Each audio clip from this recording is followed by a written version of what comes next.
Alright, so about a week removed from the NFL draft, there is one rookie for the Eagles that not many seem to be talking about, but there's reason to believe that he could end up being a late round gem. So what are the chances he could make an impact this year? Also, in addition to this, NFL scouts are saying that the Birds may have gotten the defensive steal of the draft in their versatile second round DB, and we just got an inside look into how they pulled the move off. Plus, Eagles rookie minicamp just started today, and we got our first look at a lot of the rookies, including Quinyon Mitchell and Cooper DeJean out on the practice field, so what's all the latest from that? And also, we got more details on AJ Brown's new contract, while him and Saquon Barkley look like they're already building chemistry. So let's talk about all that and all the other latest Eagles news, and we won't waste any time. Let's get straight into it. Okay, so not too long after AJ Brown signed his new contract extension with the Eagles, we got the details on the contract, specifically the cap hits for each year, and it's pretty awesome. As you can see here, that in 2024, the cap hit is only $5.15 million. In 2025, it's $10.9 million. For 2026, it's $16.78 million. In 2027, it finally reaches about $20 million. Then in 2028, it'll be $27.6 million. 2029 will be $29.3 million. And then after the contract in 2030, there is a $53.5 million dead hit. So for the now and also for the next 4 seasons or so, the cap hits are pretty low, and the salary cap is of course going to continue to rise. So that's definitely awesome. And then in 2028, it starts to get a little bit crazy, especially with that $53 million dead cap hit. But I guarantee you that they're going to restructure the deal at some point and spread that out a bit. I promise you the Eagles are not going to be taking that $53 million hit in just one season. Howie Roseman just isn't going to let that happen. And overall, I think that assuming the contract is restructured and those insane numbers towards the end are lowered a bit, the contract is structured in a really pretty nice way, especially over these next 4 years. And Howie just overall has done a really good job this offseason of structuring contracts, whether that be for the guys that are already here and have got extensions or the new guys that are coming in. And one of those guys is Saquon Barkley, and he and AJ Brown seem to be already developing some chemistry together and building a relationship, as first of all, during AJ's extension press conference, he had some very high praise for Saquon as a player, but also as a hard worker and a leader in the locker room. He's an incredible running back. I watched him over the years. I'm glad he's on my team. One thing I can say, just watching him today, just being back with the team like Monday and today, he's working really hard. And that's all I want to see. That's all I want to see, because everything else is going to come together. You see him being a leader already? For sure. A guy with talent like that, and personality, I think so. Yeah, that's a guy you want to follow. He's done it at a high level for a while, and why not? I love the fact that it looks like, of course, on top of the amazing player that the Birds have gotten in Saquon Barkley, they also seem to have gotten a great teammate and leader, and I think that's going to be very valuable for this team, who lost some of their best leaders this offseason. And also, you gotta love his work ethic as well. I mean, we've obviously seen videos and pictures of him working out individually, and also now more recently at the NovaCare complex throughout the offseason, with this picture being the most recent one, and his quads are popping in this picture, no diddy, so that's definitely cool to see. And it's also cool to see AJ and Saquon hanging out off the field together as well, as they were just both at the Sixers playoff game on Thursday, and you saw them getting fired up here for Buddy Hield after he hit a wild 3 to cap off a crazy first half. For the Sixers, I mean, it sucks that they lost and the season is over, but I do gotta give them credit, because this is the first time in a long time that I feel like I can say they left it all out there on the court. Well, besides Tobias Harris, and I guess the silver lining is that he's off my basketball team now, so that's nice. And again, just getting back to the Eagles, it was cool to see some of the Birds players out of this game, including AJ and Saquon, and also there were the Eagles' top 2 rookies from this class in Quinyon Mitchell and Cooper DeJean there as well. And speaking of these rookies, I mean, the more time that goes by,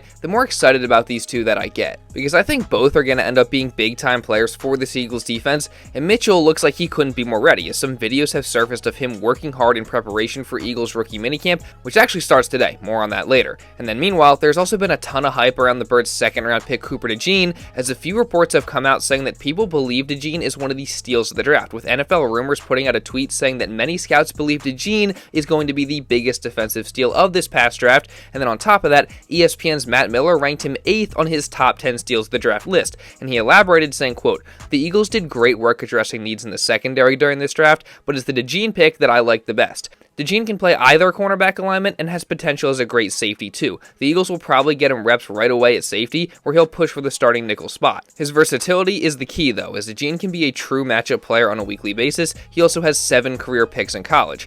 And I agree with that statement about his versatility wholeheartedly, as that is one of the things that I'm just so excited about DeJean, and also just his pure athleticism and talent and potential are all very attractive qualities as well. And I'm sure once he started to fall, the Eagles thought about all those things and realized that they just could not not pass up on the opportunity to steal him in the second round. And speaking of that, the Eagles also just dropped their first episode of Unscripted for the 2024 season, and in it, we got a super in-depth look inside the Eagles draft room when they were trying to trade up for Cooper DeJean, and I gotta say, it was pretty awesome. So Washington is the first one where we have a chance at. Okay, they have 2 picks, right? Yeah, and that's what. How about Carolina? Carolina is interested as we get closer. I don't want to do it now. No, I understand. For Carolina, 39 and 65 for 1553, and I think we would have to add in 210 for 240. Just someone keep an eye on my phone.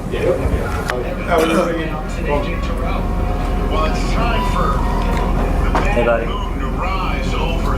Good. How do you think? Maybe trying to get up ahead of that. Let me make sure my guy's there. What do you got? I don't know if I'm going to be able to. All right, let's go to 40. 1 minute remaining. He said, throw me back to 6, then we're good. But So Rams are on the clock. that's it. That is it. Unfortunately. The Los Angeles Rams select Brandon Fisk. Yes! Florida State D tackle. All right, 50, 53, 161 for 40, 78, and 150. All right, call it down. Appreciate it.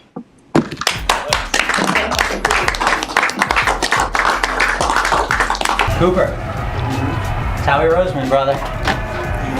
You're a fucking Eagle. I just think it's so cool to get an inside look into those situations where teams are trying to make trades with the draft going on, which only increases the intensity of the moment. And specifically, it was just so cool to see the best GM in the NFL work and operate at a fast pace and go through thinking that they weren't going to get their guy until eventually he got this trade done and they ended up picking DeJean. I mean, again, it was honestly just so cool to watch. But staying on the topic of the rookies, rookie minicamp began today for the Eagles, and the first bit of information that we got is what numbers all the rookies are going to be wearing, at least for now, as the Eagles themselves even made it known that these numbers are subject to change, but for right now, these are the numbers. So we got Quinyon Mitchell in the number 30, which I'm personally not really a fan of, so hopefully that changes. Then you got Cooper DeJean in the number 33, which in my opinion is honestly even worse. Then you got Jakeem Grant in 58, which I actually like. Will Shipley in 39, which that's whatever. Ainias Smith in 82, which I actually love, because the one time that the Eagles won the Super Bowl, they had a wide receiver named Smith wearing number 82. And then they also have Trotter Jr. wearing 54, which is not a surprise, and that's definitely awesome.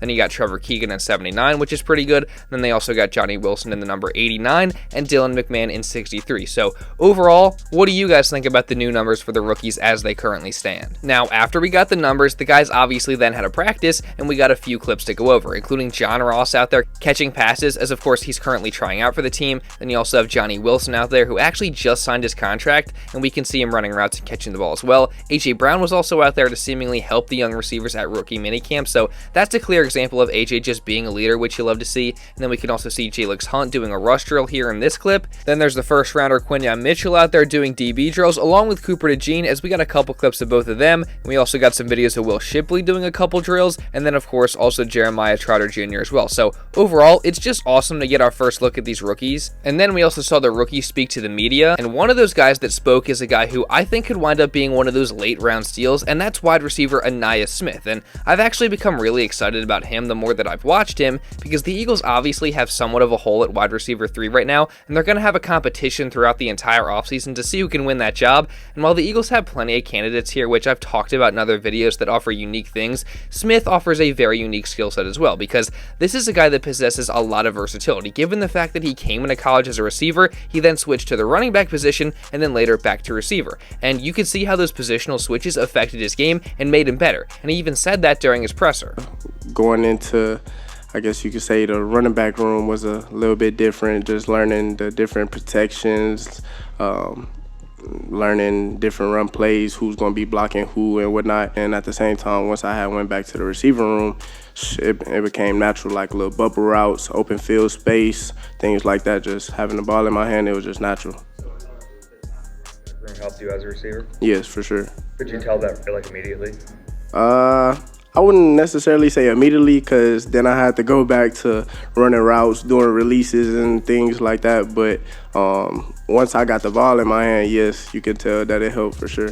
I don't think there's a question about it. Those positional switches definitely made him better and helped add to his game, because now when you watch him play, you can just see how he is just so effective after the catch. Probably his best trait is his ability to create yards after getting the ball in his hands, and he has consistently shown the ability to break tackles and make people miss in the open field. Plus, I also think that Smith fits into the slot very well, and he could also be a guy that's moved kind of all over the field and used in a variety of different ways because of that versatility that he has from playing different positions. So overall, I just think he's a great fit at wide receiver 3, and honestly, I expect him to have a very real shot at winning that job. And that's on top of the fact that he's a great returner as well, so maybe he could win that job too. And speaking of that, the Eagles have also reportedly brought in a return specialist to participate in rookie camp, and that is the 31-year-old Jakeem Grant, who's a former All-Pro returner. Now, Grant's trying to make an NFL comeback, and with all the different options that the Eagles have a returner heading into this year, I feel like he probably won't make this team, but who knows, I guess. I mean, we'll see if Grant has anything left in the tank since he has not played since 2021, but if anything, he can definitely offer guidance to the young guys, as Ainias Smith already said that he asked Grant for advice about longevity. And just getting back to Smith and also the Eagles draft process, in that unscripted video that the Eagles released, they showed a scout vouching for Smith and lobbying to select him just before day 3 of the draft started. Receivers. I'd have Ainias Smith. To me, he's a heck of a football player that can play wherever you need him to. And then we also saw Howie make it a point to get him. I'm going to try to get these two guys. Okay, y'all. Right now. All right, we're going to get Ainias Smith. Let's get him on the phone and bring everyone in here. So I just thought that that whole thing was pretty cool to see as well. And that's definitely not it, as we also got to see inside the Eagles Red Star meeting ahead of the draft, where scouts and front office members choose guys that they think are special and should be priorities in the draft by labeling them as a Red Star guy. And in this meeting, they named 3 guys that eventually ended up becoming Eagles. You want to go first? I'm going to go with someone who's a little bit later in the draft, and that's Michigan's Trevor Keegan, the offensive guard. Jeremiah Trotter Jr. Just in my exposure with him, seeing him at the workout, he's focused, he's mature, he's stoic. I loved his competitiveness in the workout setting, and so I think he'd be a good addition to our club.